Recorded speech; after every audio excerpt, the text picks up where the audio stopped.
Hello everyone, how's it going? Elliot here again. In today's video, we are going to be taking a look at the Retro Arcade. This is a kit made by Haynes. I've never heard of the brand before, but I saw this in a local bookshop and I thought this looks really cool. A lot of you always ask me how to get into doing repairs and soldering work, and your speaker on a Game Boy doesn't work and you just sold the Game Boy because you gave up on fixing it. Those sorts of things require very minimal amounts of soldering knowledge. So these sorts of kits are absolutely perfect for learning the basics of soldering. Before we get started, I would like to take a moment to thank the sponsor of today's video, Skillshare. Skillshare is an online learning community where people can teach and learn literally anything. Today's video is going to be about a kit which gets people into basic soldering and electronics. Of course, I've managed to find one which is related to retro gaming. I'm always getting asked how to do basic electronic work, and Skillshare is a place where you can get your questions answered and more by professionals, not imbeciles like me. Skillshare is also incredibly affordable, especially when compared to pricey in-person classes and workshops. An annual subscription is less than $10 a month. Because Skillshare has sponsored this video, you can sign up with the link in the description and get a 2-month free trial. There's a few things on the back of the box about the kit. So it says, relive the pixelated playing pleasure of the 1970s with this unique kit. Build your own version of the iconic tennis arcade game, complete with coin slot and red LED display. The perfect gift for fans of gaming nostalgia and makers alike. That's me. It uses 3 AA batteries, not included. Assembly requires some basic soldering, which is what we want. Colors and contents may vary. This is not a toy, not suitable for children under the age of 14 years old. And it's made in Germany. So it was £24, which seems like a pretty reasonable price to me. I guess it's coming unassembled, but that's really the idea. So there is a little bit of work involved, and immediately this looks really damn cool. So it looks like it's held open with magnets, which is quite nice. And then inside, everything is laid out for us to build this kit. So the instructions are inside. It's probably a good idea I take those out before we get any further and see what's actually inside this kit. But I can see here, which is really cool, a sort of convexed piece of plastic here, which I imagine is going to be for the screen, which is actually really nice, because the traditional arcades, I'm not sure how that's going to fit on, but the traditional arcades obviously use CRT displays, which is an old form of television for those of you who weren't born in that era. It's also got a slightly translucent, which means that it's probably going to diffuse the light a little bit more and give it that more retro vibe than just a row of a modern LED pixels. So we're going to have to research in these instructions where that's all going to go, but it's pretty exciting so far.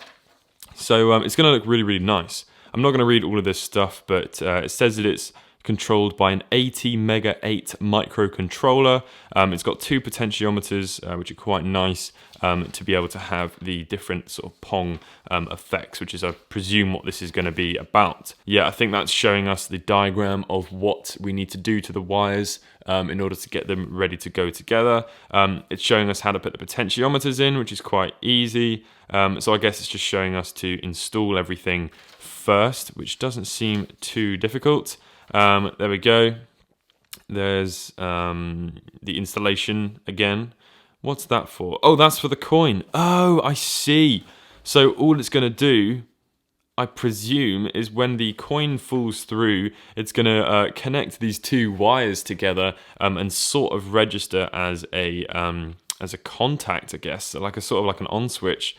Which is a very simple way of doing that. I was wondering how they were going to do that. I was quite worried that it was actually just going to be a box that you just put money in and it had no effect, but that's quite interesting.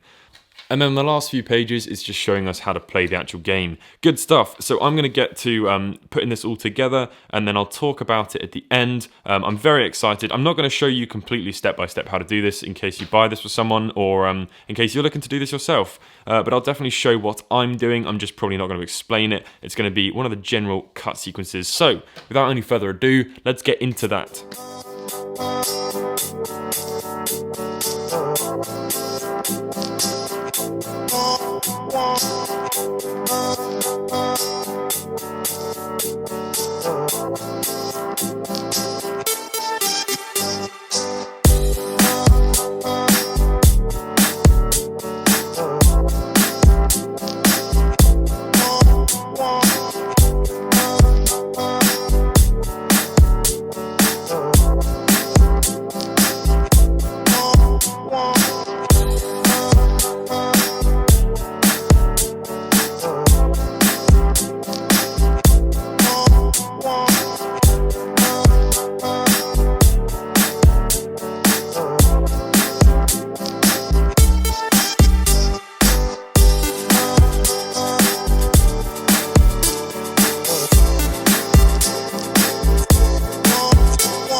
Okay, and that is going to conclude the assembly of the retro game arcade little thing by Haynes. It turned out pretty cool, to be honest with you. For £24, it's definitely a cool little kit. If you're looking to get into soldering, or someone who is a fan of retro gaming, definitely quite cool. I think the thing that really makes it is the concaved sort of, or convex rather, bit of plastic here to imitate the CRT display.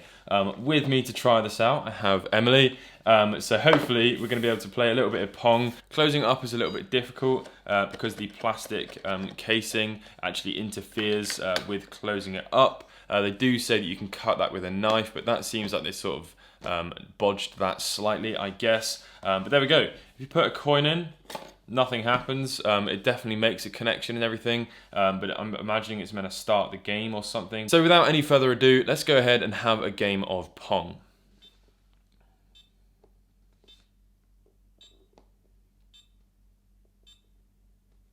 So this is actually a traditional Japanese arcade game that was built into tabletop arcades in a lot of pubs around the world.